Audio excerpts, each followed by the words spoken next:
Isang magandang araw mga kaibigan! Narito na naman po si Shenshen TV na magbabahagi sa inyo tungkol sa kwento ng pag-ibig.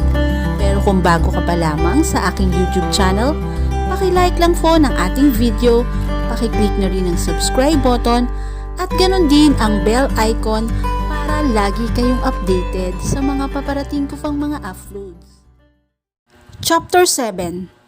2 buwan ang lumipas, magmula nang manganak si Divina at mawala ang kanilang ina. Sa 2 buwan na lumipas, ay marami nang nangyari. At kapag sinabing maraming nangyari, maaaring ito ay nakakasama o nakabubuti. Salamat, Miss Divina. No, ako dapat ang magpasalamat, Mr. Alejo. Thank you for buying my business. I really need this money for my sisters. Ngayong araw ay opisyal nang naibenta ni Divina ang kanilang negosyo sa isang kilalang tao doon sa kanilang bayan. Walang choice si Divina, kundi ang ibenta at ipasa na sa ibang tao ang kanyang negosyo. Dahil bukod sa hindi na niya ito ma-handle ng maayos, ay hindi na rin niya ito matustusan pa ng sapat dahil sa kanyang kapatid na magpahanggang ngayon ay nakakumpine pa rin sa ospital. In coma pa rin si Adeline at wala ni kaunting sign na magigising pa ito. Hindi na din kritikal ang lagay ng kanyang kapatid, ngunit sa araw-araw na lumipas, ang mas nahihirapan ay siya kapag tinitignan niya ang mga nakakabit na kung ano-ano sa kapatid.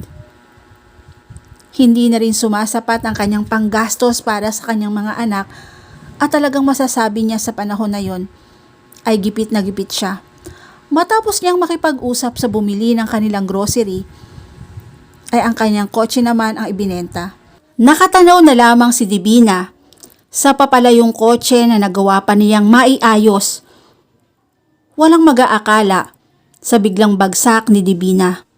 Basta nababalitaan na lamang nila na nawala na ang mga naipundar nito, kasabay ng unti-unting pagkalagas ng kanyang pamilya. Napakurap si Divina nang tumunog ang kanyang cellphone, kung kaya sinagot niya ito. Hello, Miss Divina? Mula po ito sa presinto. Sa wakas ay nakakuha na kami ng lead sa nangyaring aksidente sa iyong ina at sa iyong kapatid. Hindi nagdalawang isip si Divina. Umalis at pumunta sa police station nang malaman ang bagay na yon. Nabigyan niya ng maayos na libing ang kanyang ina at sa huling buhay nito sa mundong ibabaw ay hindi niya iniwan ito at nanatili sa tabi ng kanyang ina. Kahit huling sandali lang ay gusto niya itong makasama. Pagkarating niya sa paroroonan, ay pinapasok siya agad ng mga ito sa isang silid at mayroong ipinanood sa kanya na CCTV footage. Kahina-hinala ang kotse na ito, Miss Divina. Kung kaya hinanap pa namin ang ibang footage, bukod sa nawalang footage malapit sa crime scene, at doon ay nakita namin ito. Nagpe-play sa video ang panggigipit ng isang itim na kotse. Halatang halata mo dahil na rin highway ang daanan at walang ganong sasakyan. Biglang naalala ni Divina ang sasakyan na yon. Nakita niya ito pag-aalis pa lamang ng sasakyan ng kanyang mama at kapatid. At kung tama ang naaalala niya, ay si Christine ang nakita niyang nasa driver's seat nito. Kung ganon, hindi ako nagkakamali. Mahina niyang bulong at napakuyom ang kanyang kamao. Mayroon pang sinasabi ang pulis sa kanya tungkol sa paghahanap ng may-ari ng kotse na yun, ngunit hindi siya nagdalawang isip na umalis na at puntahan ang taong salarin. Ilang oras din ang binyahe ni Divina upang makarating sa dating lugar ng kanyang kinakalakihan. Nakatanaw pa lamang siya sa nagtataasang gate ng bahay na ni minsan ay ayaw na niyang bumalik. Ngunit hindi siya nandoon upang alalahanin ang nakaraan. Nandun siya upang kumprontahin ang tao na alam niyang may kasalanan sa pagkawala ng kanyang ina. Miss, sinong kailangan nila? I am here for Christine Valderrama. Pakisabi naman na nandito ako. Seryosong sagot niya sa lalaki. Anong pangalan nila? Devina. Devina Valderrama. Napakunot ang noo ng guard, ngunit umalis na lamang din ito at sinabing babalik siya. Devina, alam niya na hindi siya papapasukin na mga ito kaya gumawa siya ng paraan at umarte na nasasaktan ang kanyang tiyan. Hindi makapagtiis. Tulong! Nagulat ang natirang guard. Kinuha niya ang pagkakataon upang lagpasan ang guard at tumakbo papasok sa loob. Hoy! Sandali! Bawal kang pumasok! Dahil kabisado ni Divina ang bawat sulok ng buong mansyon ng mga Valderrama, ay hindi siya nahirapan na ligawin ang guard at pumasok siya sa loob kung saan alam niyang nandoon si Christine. Paalisin mo siya dito! Hindi ba sinabi namin sa inyo na bawal ang isang Divina Valderrama sa pamamahay na to? Isa siyang mamamatay tao. Napakuyom ng kamao si Divina dahil sa kanyang narinig. Sakto na naabutan niya ang mga ito na naghahapunan. Kahit na 5:00 pa lamang ng hapon, nakita niya doon si Christine, kasama ang magulang nito, ang kanyang lolo na tila na-stroke, at si Valentin. Hindi niya gustong tumakbo papunta sa kanyang lolo at yakapin ito, ngunit hindi yon ang pakay niya. Hindi ako mamamatay tao. Napalingon sa kanila ang mga tao na nasa dining at kanya-kanyang tayo ang mga ito nang makita siya. Devina? Ako nga, Daddy. Masaya na ho ba kayo? Masaya po ba na pinatay ninyo ang mama at papa ko? Tila nabigla ang mga ito sa sinabi niyang yun. Ngunit hindi maniniwala doon si Divina. Kahit kailan ay hindi siya maniniwala sa mga ito dahil wala silang ibang ginawa kundi ang pahirapan siya at gipitin. Huwag kang magbintang, Divina. Bigla ka na lamang susulpo tapos magbibintang ka? Sumusobra ka na yata. Sigaw na sabi ng mami ni Christine. Ang anak ninyong sumusobra. Tumingin si Divina kay Christine na nanlilisik ang mga mata. Akala mo ba? Hindi kita nakita bago maaksidente si Mama at Adeline. Kung inaakala mo matatakasan mo ko, matatakasan mo ang kasalanang ginawa mo. Hindi. Kusang tumulo ang luha ni Divina. Kahit pa seryoso lamang siya, gusto nang magwala at pagmumurahin ang mga ito. Anong sinasabi mo? Wala akong alam dyan. Kung wala kang alam, bakit ka nauutal? Unless guilty ka, Christine. Ngumisi siya sa kanyang half-sister na nanlaki ang mata dahil sa inis. Humarang ang ina ni Christine sa kanya at hinarap si Divina. Ang kapal ng mukha mo para pagbintangan ng anak ko. Isa ka lang anak sa labas at katulong. Sinong maniniwala sa'yo? At isa pa, wala kang ebidensya. Natawa si Divina sa kanyang narinig. Tama ka, Ma'am Cassandra. Isa lang akong anak sa labas pero bakit parang gulat na gulat kayo nang makita ko? Alam ko na. Dahil alam niyong kinokontrol ninyo ang buhay ko at inakusahan sa kasalanang hindi naman namin magagawa. Enough! Napatingin sila kay Christopher na bigla itong sumigaw at nanlilisik ang mga matang tinitignan si Divina. Divina, umalis ka na bago pa kita ipakaladkad sa labas at i-report sa mga pulis. Trespassing ang ginagawa mo na to Napangisi siya sa kanyang daddy. Trespassing? If I'm not mistaken, I am part of this family. Kahit na kinasusuklaman ko ang apelido ko, hindi pa rin magbabago na isa akong Balderrama, Daddy. Hindi nakasagot ang kanyang ama dahil sa sinabi niyang iyon. Habang ang mag-ina naman ay nanlaki ang mga mata dahil doon. Oh, natahimik kayo. Natakot ba kayo na agawin ko ang lahat ng meron kayo?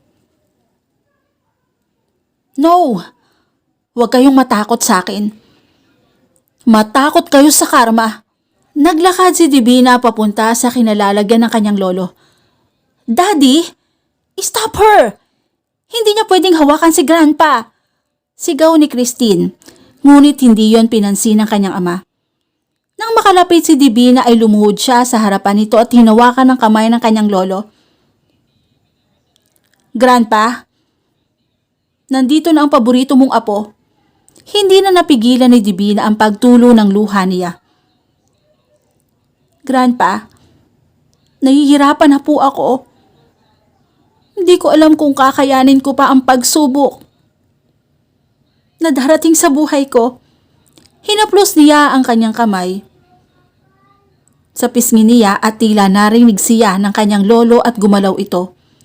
Nagulat sila dahil sa nangyari. Sa ilang buwan na lumipas ay parang nawala na ng buhay ang matanda. Hindi na makakilos at makapagsalita. Palaging nasa wheelchair at inaakala ng lahat na wala ng pag-asang gumaling pa. Divina, nahihirapan itong sabi. Grandpa, ako nga si Divina. Nagulat siya nang bigla na lamang mayroong tumulak sa kanya palayo sa kanyang lolo. Nang lingunin niya ito ay nagulat siya nang makita ang kanyang daddy. Guard! Ilabas niyo yan dito. Ilabas niyo ang babaeng yan. Wag niyo siyang papapasukin. Naging mabilis ang kilos ng mga ito at hila-hila na si Divina palabas. Sandali! Bitawan niyo ako.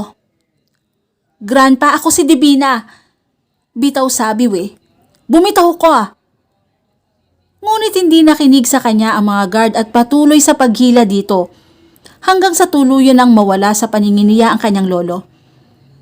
Ala na lang siyang nagawa kundi ang umiyak at maawa sa kanyang sarili. Pabalang siyang binagsak ng mga guard sa labas ng gate nito at ramdam niya ang sakit sa kanyang balakang.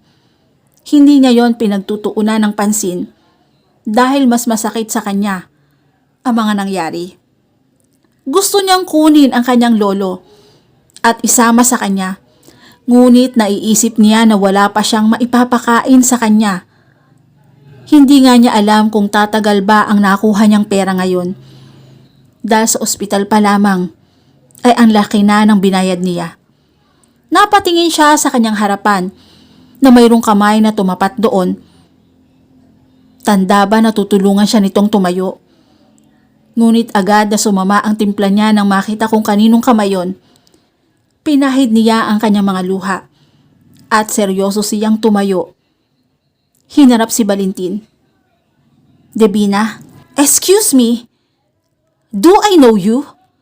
Seryoso niyang sabi dito na ikinalunok ni Valentin. Umiling ito sa kanya, mga naiisip na kung ano-ano at buong loob na hinarap si Divina. Ang tagal nating hindi nagkita, Divina. Kumusta ka na? Napatingin ito sa kanyang tiyan. Nanganak ka na? Napatitig si Divina sa lalaki. Kung makapagtanong ka parang concern ka sa akin, Valentin. Bulong ng kanyang isipan. Sobrang okay ako. Sa sobrang okay ko ngayon, gusto kong sakalin ang lalaking nasa harapan ko. Tila nabigla si Valentin sa sinabi ni Divina kung kaya ngumisi ang dalaga sa kanya. Divina, please. I am sorry. Alam kong hindi tama ang ginawa. Iniangat ni Divina ang kanyang kamay upang pigilan ang pagsasalita ni Valentin.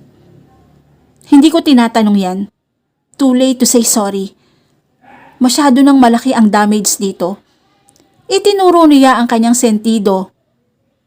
At dito, kasunod ang kanyang dibdib. Hindi nakasagot si Valentin doon, kaya naglakad si Divina papalapit sa lalaki at nang halos isang dangkal na lamang ang layo nila, ay huminto siya at nagsalita. Sa sobrang sakit ng ginawa mong pagtalikod sa akin, kinasusuklaman kita. Babalikan ko kayo. At sa pagbabalik ko na yon, sisiguraduhin kong magdurusa kayo. Bumalik si Divina sa kinatatayuan niya kanina at ngumisi dito. Then I will wait for you to return, Divina. Hihintayin ko ang pagbabalik mo. Napakunot ang noon ni Divina dahil doon, ngunit hindi na lamang niya yon pinansin at tumalikod na sa lalaki. Nakakuyom ang kanyang kamao habang papalayo dito. Ilang araw ang lumipas, magmula nang pumunta siya sa dating tinitirhan. Sa araw na lumipas ay kinalimutan na niya ang mga nangyari dahil masyado pa siyang maraming kailangang asikasuhin para mabuhay. Kinakailangan na niyang maghanap ng trabaho upang pandagdag sa panggastos nilang mag-ina. Wala siyang magagawa kundi iwan ang kanyang anak sa may-ari ng kanyang inuupahan. Minsan nga, napapaisip siya na baka isang araw ay palayasin na lamang siya dahil hindi pa siya nakakapagbayad ng upa. Naubos ang perang nakakuha niya sa ospital pa lang at pambili ng mga pangangailangan ng kambal niya. Gabi na nang umuwi siya at halata mo ang pagod sa kanyang mukha at katawan.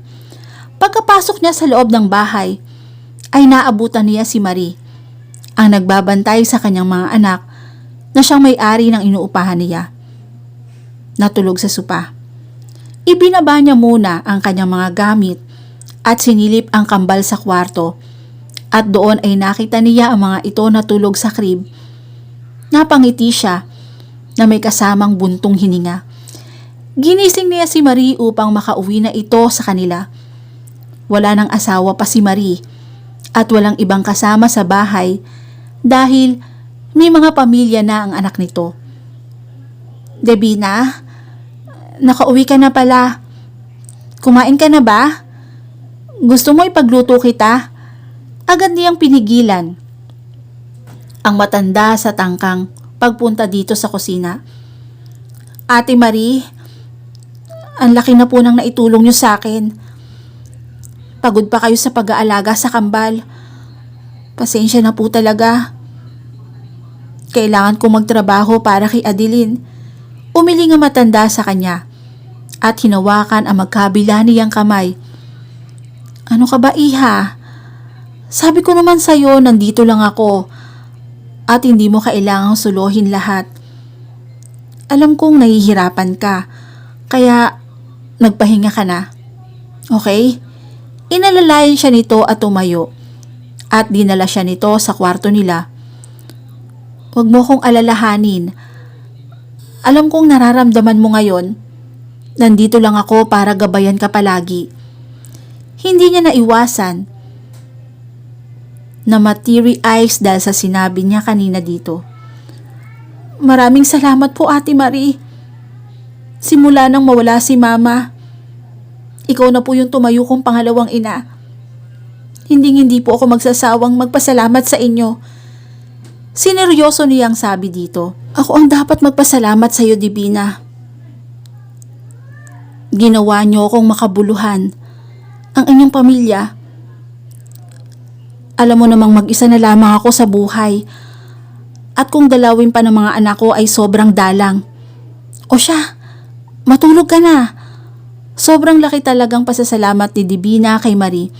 Kung wala ito ay baka hindi niya kakayanin ang bawat araw-araw na lumilipas. Ito palagi ang nagpapabuka sa isipan niya na kailangan niyang umusad at kalimutan ang mga problema. Talagang itinuturing na niya itong isang tunay na pamilya. Ngunit ang lahat ay may hangganan. Isang araw, pag-uwi niya mula sa trabaho, ay nagulat siya na nasa labas na ang kanyang mga gamit at ang kanyang kambal na anak ay buhat-buhat ng isang babaeng minsan na niyang nakita, ang anak ni Marie. Sandali! Ano nangyayari? Mabuti naman dumating ka na.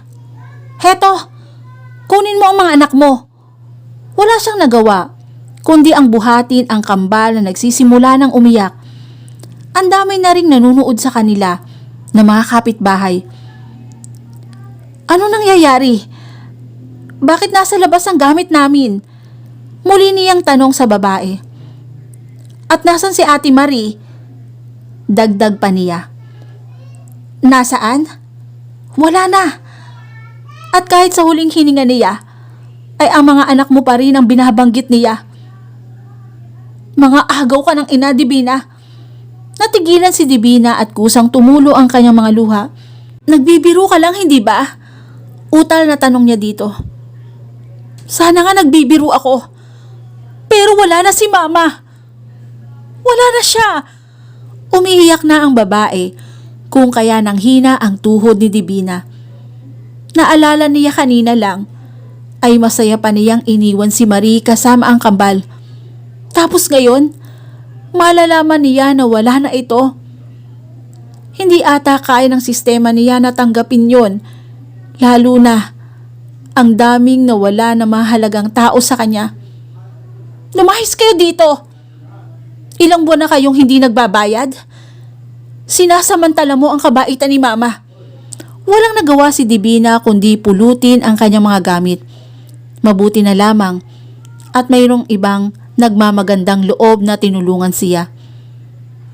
Ang sama naman, hindi niya alam dahil wala siya dito sa bayan. Sumaya lang si Manang Marie simula nang dumating kayo ni Divina. Huwag mong pakinggan ang sinasabi niya. Napatingin siya sa isang matandang nagsalita habang tinutulungan siya. Totoo po ba ang sinasabi niya? Wala na si Ate Marie. Malungkot na tumango ang babae sa kanya. Nalaman niya na inatake pala ito sa puso pag-alis niya ng bahay ng umaga. Sinisisi niya ang kanyang sarili. Kung hindi siguro niya iniwan ang mga ito, ay sana maayos pa ang lagay ni Marie.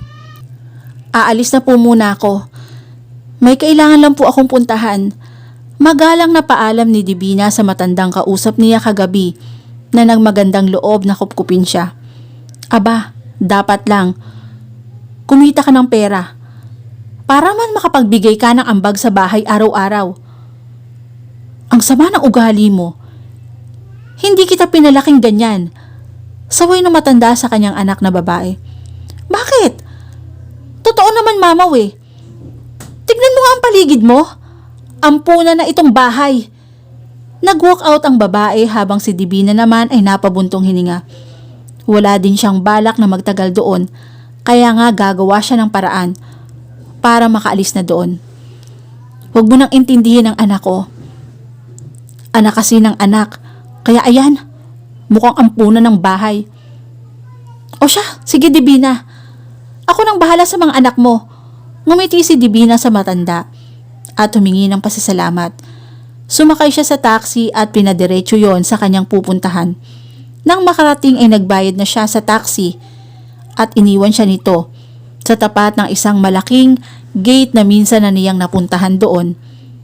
Ang bahay ng kanyang papa. Ang bahay ng mga Stephens. Wala na siyang ibang alam na malalapitan pa sa ganitong sitwasyon. Kailangan niya ng tulong mula sa mga ito. Miss, ikaw yung anak ni Sir Divino, hindi ba? Alam mo bang matagal ka na naming inaantay bumalik? Napangiti siya sa kanyang narinig nang kumatok siya sa gate. Sandali lang, tatawagin ko sila. Iniwan siya dito, kaya napahinga ng malalim si Divina. Sa wakas ay maghaharap na sila ng magulang ng papa niya. Natatakot siya na baka paalisin din siya ng mga ito, lalo na't mayaman sila. At isa pa, lumayas ang papa niya dito. Ibig sabihin, hindi rin tanggap ng mga ito ang mama niya, maging siya. Akala mo ba tatanggapin ka talaga nila? Agad siyang napalingon. Sa nagsalita at nanlaki ang mga mata ng makilala ang nasa loob ng kotse habang nakababa ang salamin nito. Christine? Ako nga, Divina. Hindi pa ba naging sapat ang babala sa papa? At mama mo? Handa ka bang idamay ang isa na namang pamilya dahil sa kagagawan mo? Napakunot ang noon ni Divina dahil sa narinig, ngunit maya-maya lang ay nagets niya ang sinasabing half-sister. Ikaw? Ikaw ang may kasalanan kung bakit nawala sila mama at papa?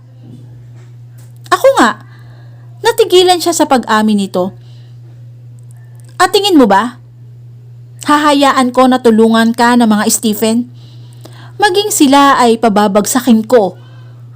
At lahat ng yon ay dahil sa'yo, Divina. Lahat ng yon ay dahil sa'yo.